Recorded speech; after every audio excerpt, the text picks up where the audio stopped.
7th of October 2023, Hamas perpetrated the worst massacre in Israel's history. Every day since then, the horror has continued. The hostages are still being held today. The Palestinian people have endured terrible suffering.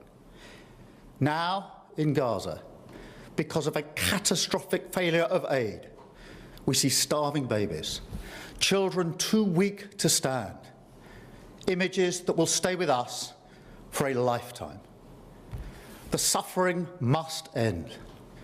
Yesterday I discussed this with President Trump, and we're mounting a major effort to get humanitarian supplies back in by air, and UK aid has been airdropped into Gaza today, and crucially, by land. We need to see at least 500 trucks entering Gaza every day. But ultimately, the only way to bring this humanitarian crisis to an end is through a long-term settlement. So we are supporting the US, Egyptian and Qatari efforts to secure a vital ceasefire. That ceasefire must be sustainable, and it must lead to a wider peace plan, which we're developing with our international partners. This plan will deliver security and proper governance in Gaza and pave the way for negotiations on a two-state solution. Our goal remains a safe and secure Israel alongside a viable and sovereign Palestinian state. But right now, that goal is under pressure like never before.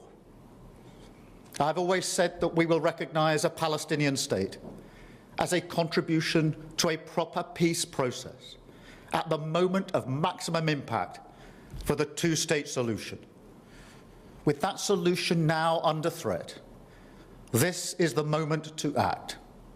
So today, as part of this process towards peace, I can confirm the UK will recognise the State of Palestine by the United Nations General Assembly in September, unless the Israeli government takes substantive steps to end the appalling situation in Gaza, agree to a ceasefire, and commit to a long-term sustainable peace, reviving the prospect of a two-state solution.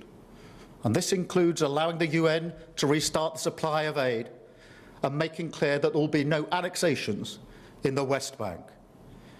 Meanwhile, our message to the terrorists of Hamas is unchanged and unequivocal. They must immediately release all of the hostages, sign up to a ceasefire, disarm, and accept that they will play no part in the government of Gaza.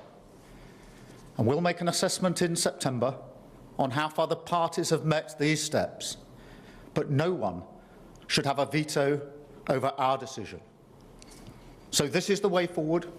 We will keep working with all our international partners to end the suffering, get aid flooding into Gaza, and deliver a more stable future for the Middle East.